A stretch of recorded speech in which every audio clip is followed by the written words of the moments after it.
Hello students, இப்போ நம்ம பார்க்குறது ஹாலஜினேஷன் ஆஃப் ஃபீனால். இது எலக்ட்ரோஃபிலிக் சப்ஸ்டியூஷன் மெத்தடை ஃபாலோ பண்ணுது. இந்த ஹாலஜினேஷன் ஆஃப் ஃபீனாலுக்கு நம்ம கேட்லிஸ்ட்டாக யாரை யூஸ் பண்ண போகிறோம் அப்படின்னா குளோரோஃபார்மும் கார்பன் டைசல்ஃபைடும். இது ரெண்டுமே லோ போலாரிட்டி சால்வெண்ட்ஸ். ஸோ ஒரு ஃபீனால் எடுத்து புரோமின் கூட கார்பன் டைசல்ஃபைட் போட்டு லோ டெம்பரேச்சரில் ஹீட் பண்ணோம் அப்படின்னா மோனோப்ரோமோ சப்ஸ்டியூட்டட் ஃபீனால் வந்துடும். அதாவது ஒன்று ஆர்த்தோவில் வரும், இல்லைனா பேராவில் வரும். இப்போ நார்மலாக ஒரு பென்சீனை நம்ம புரோமினேஷன் அதாவது ஹாலோஜினேஷன் பண்ணும்போது நம்ம என்ன யூஸ் பண்ணுறோம் அப்படின்னா FeBr3 which is a Lewis acid. ஏன் அப்படின்னா பென்சீனை ஹாலோஜினேஷன் பண்ணும்போது அந்த புரோமினை ஃப்ரீ ரேடிக்கல் மெக்கானிசமில் கொண்டு போகணுன்றதுக்காண்டி இதை நம்ம யூஸ் பண்ணுறோம். ஆனால் அதுவே ஃபீனாலில் வந்து இந்த FeBr3 நமக்கு தேவையே இல்லை. பிகாஸ் ஃபீனாலில் OH குரூப் இருக்குது, அது ஆட்டோமேட்டிக்காக ஆர்த்தோ அண்ட் பேராவை ஆக்டிவேட் பண்ணுறதுனால அந்த ஃப்ரீ ரேடிக்கல் மெக்கானிசம் ஆட்டோமேட்டிக்காக இனிஷியேட் ஆகிடும்.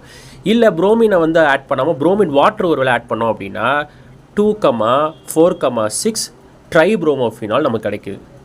Thank you students.